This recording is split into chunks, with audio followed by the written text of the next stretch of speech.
सुप्रभात बच्चों। अब हम देखेंगे इस पाठ का अगला अंश कि किस तरह से वे आगे बढ़ते हैं।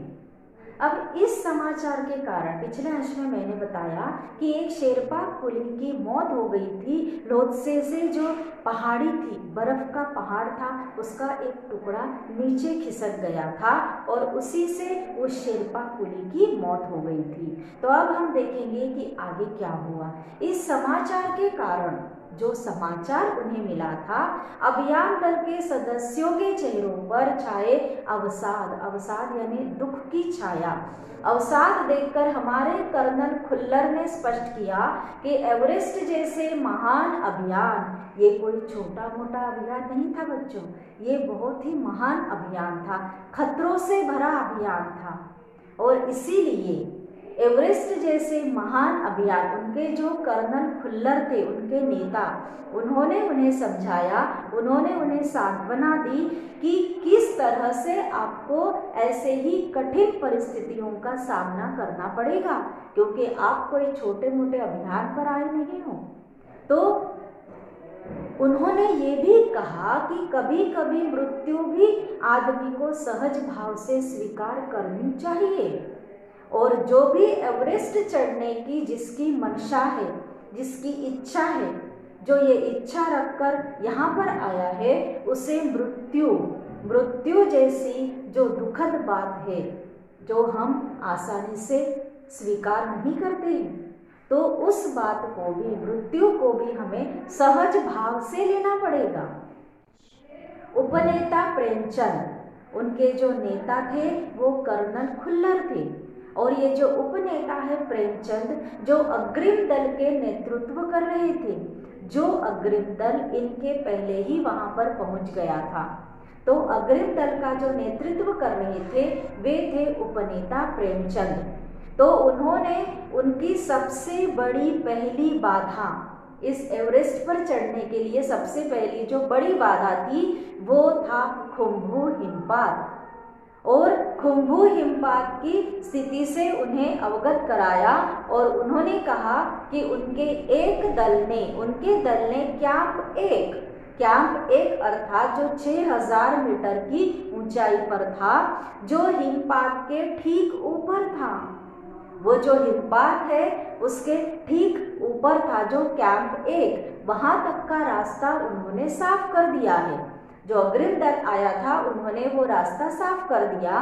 उन्होंने यह भी बताया कि पुल बनाकर, रस्सियां बांधकर तथा झंडियों से, छोटी छोटी वहां पर निशान लगाए गए थे झंडियों के, तो झंडियों से रास्ता भी उन्होंने चिन्हित कर दिया है।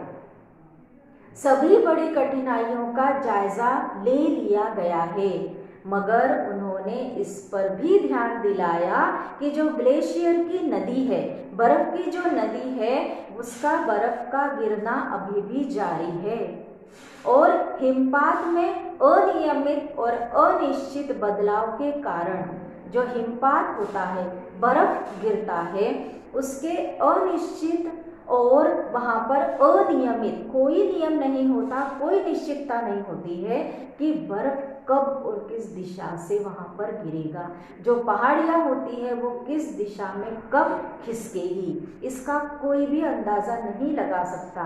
तो हिमपात में अनियमित और अनिश्चित बदलाव के कारण अभी तक के किए से उनके सारे जो कार्य है, जो भी काम उन्होंने किए थे, जो भी कार्य उन्होंने किए थे, वे सब भी व्यर्थ हो सकते हैं, और हमें रास्ता खोलने का काम दोबारा करना पड़ सकता है।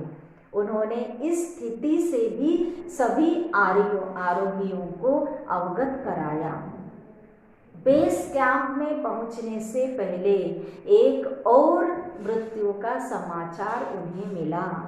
एक और मृत्यु हुई थी शेरपा कुली की, और जलवायु अनुकूल न होने के कारण एक रसोई सहायक था जो, उसकी मृत्यु हो गई थी। और निश्चित रूप से लेखिका कहती है कि निश्चित रूप से वे सभी आशाजनक स्थिति में नहीं चल रहे थे। एवरेस्ट शिखर को मैंने पहले 2 बार देखा था, लेकिन एक दूरी से, बहुत ही दूरी से उन्होंने एवरेस्ट शिखर को 2 बार पहले भी देखा था। बेस कैंप पर पहुंचने से पहले दूसरे ही दिन मैंने एवरेस्ट पर्वत तथा अन्य जो श्रेणियां थी, पर्वतों की श्रृंखलाएं थी, उनको उन्होंने देखा।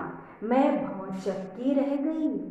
भौचक्की अर्थात आश्चर्यचकित रह गई वे कि एवरेस्ट और लोत्से की ऊंचाइयों से घिरी इस बर्फीली टेढ़ी मेढ़ी नदियों को वे निहारती रही कि कैसी नदियां हैं और कैसी टेढ़ी मेढ़ी ये बह रही है। उन सब का जायजा उन्होंने ले लिया।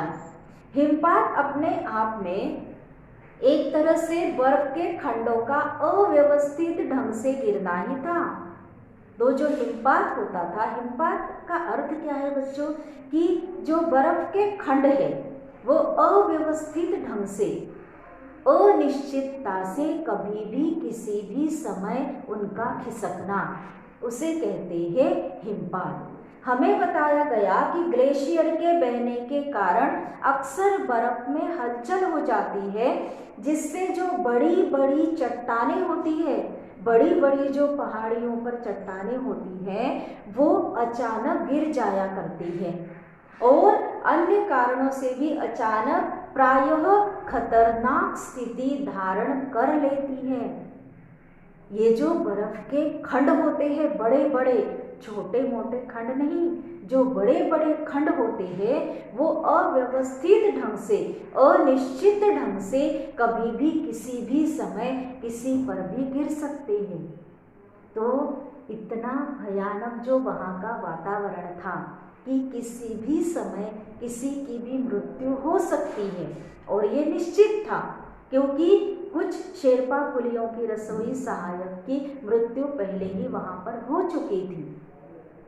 तो वे निश्चितता से, कोई उनके लिए सुखद समाचार नहीं था, उनके लिए दुखद समाचार ही था, और बड़ी बड़ी बाधाएं उनके सामने थी, जिन बाधाओं को उन्हें पार करके आगे बढ़ना था। धन्यवाद। सुप्रभात बच्चों, हमने पिछले अंश में देखा था कि किस तरह से वहाँ पर जो एवरेस्ट शिखर यात्रा थी, जहाँ लेखिका और उनके जो साथी थे वो आगे बढ़ने की कोशिश कर रहे थे, मगर उसके पहले ही वहाँ पर एक शेरपा कुली और रसोइया जो सहायक था उसकी मौत हो गई थी, और इसकी जो जानकारी थी वो पहले ही उपनेता प्रेमचंद दे चुके थे कि किस तरह से उनके जो नेता थे कर्नल खुल्लर और उपनेता थे प्रेमचंद, तो इन दोनों ने उन्हें इस परिस्थिति से अवगत कराया कि किस तरह से किन परिस्थितियों का सामना उन्हें करना ही पड़ेगा। तो जो हिमविदर थे, बर्फ के जो खंड थे, वो किस तरह से अव्यवस्थित ढंग से धरती पर गिरते थे और वहाँ पर एक बहुत बड़ा गड्ढा पड़ जाता था, एक बहुत बड़ी दरार पड़ जाती थी, और ये जो दरार पड़ने का विचार था ये अपने आप में एक बहुत ही डरावना था। कोई साधारण इंसान इस बात से, इस सोच से ही डर जाता कि इतना बड़ा जो हिम का पिंड है, बर्फ का पिंड है, वो अगर हम पर गिर जाए। मगर जो लेखिका थी वे इन बातों से एकदम निश्चिंत थी, क्योंकि उन्होंने किसी भी परिस्थिति में एवरेस्ट शिखर करने का, शिखर पर पहुंचने का उन्होंने अपना जो इरादा है वो पक्का कर लिया था। तो इस तरह से इससे भी ज़्यादा भयानक इस बात की जानकारी थी उनके लिए कि संपूर्ण प्रवास के दौरान, संपूर्ण प्रवास अर्थात धरती से लेकर उस पर्वत के शिखर तक पहुंचने का जो उनका सफ़र था, उनका जो प्रवास था, तो उसके दौरान लगभग 1 दर्जन आरोहियों और कुलियों को ये जो हिमपात है ये प्रतिदिन उनको छूता ही रहेगा, और इन सब के बीच उन्हें इन परिस्थितियों के बीच, परिस्थितियाँ अर्थात कठिन परिस्थितियाँ, इन कठिन परिस्थितियों के बीच उन्हें ऊपर चढ़ना ही पड़ेगा। दूसरे दिन आने वाले अपने अधिकांश सामान को हम हिमपात के आधे रास्ते तक ले गए। उनका जो सामान था, क्योंकि वे सामान लेकर ही चढ़ते थे, उनके साथ खाने पीने का सामान होता था, ऑक्सीजन सिलेंडर होता था, ये सब लेकर इतना भारी वजन लेकर उनको चढ़ना पड़ता था। तो वहाँ पर वे हिमपात के आधे रास्ते तक वे ले गए। डॉक्टर मीनू मेहता जो उनके सहयोगी थी, तो डॉक्टर मीनू मेहता ने उन्हें अभ्यास कराया कि किस तरह से एल्यूमिनियम की सीढ़ियों का उन्हें प्रयोग करना है। जहाँ भी दरार है उस दरार पर एक अस्थायी पुल बनाना है, और वो पुल किससे बनाना है?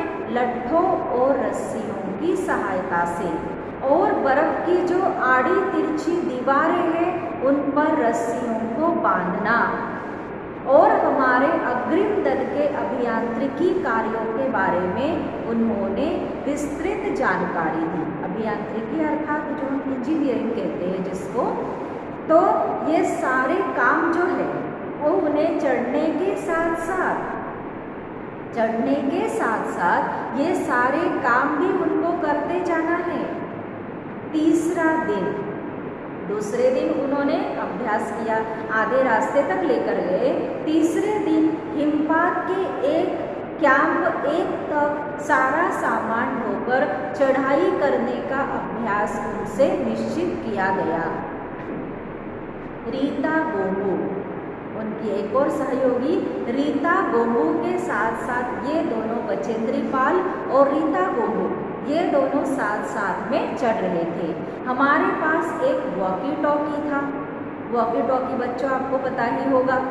तो वॉकी टॉकी से वे सीधे जो नीचे उनके उपनेता और नेता थे कर्नल खुल्लर और प्रेमचंद, उनसे वो संपर्क बनाए हुए थे, जिससे हम अपने हर कदम की जानकारी बेस कैंप में दे रहे थे, जहाँ पर कर्नल खुल्लर और उपनेता प्रेमचंद थे।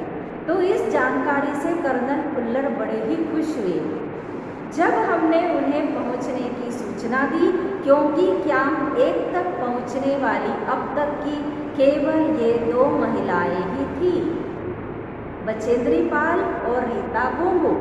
ये 2 महिलाएं थी जो सबसे पहले कैंप 1 तक पहुंच चुकी थी। अंगदोर्जी, लोबसांग और गगन बिस्सा अंततः साउथ पोल कैंप पहुंच गए और 29 अप्रैल, कौन सा दिन था वो? 29 अप्रैल को 7,900 मीटर की उन्होंने कैंप 4 लगाया। कौन कौन थे वहाँ पर? अंगदोर्जी, लोबसांग और गगन बिस्सा। इन तीनों ने 7,900 मीटर की ऊंचाई पर एक कैंप लगाया। कैंप का नाम दिया कैंप 4। यह संतोषजनक प्रगति थी।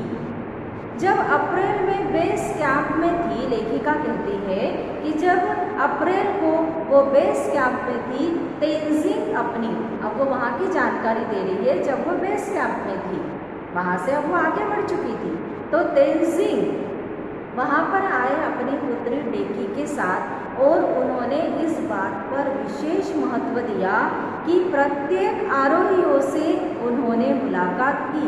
केवल आरोही नहीं बल्कि शेरपा कुली से भी उन्होंने बात की, अर्थात उस अभियान के प्रत्येक सदस्य को वे मिले। और जब मेरी बारी आई तब मैंने अपना परिचय यह कहकर दिया कि मैं बिल्कुल नौसिखिया हूँ।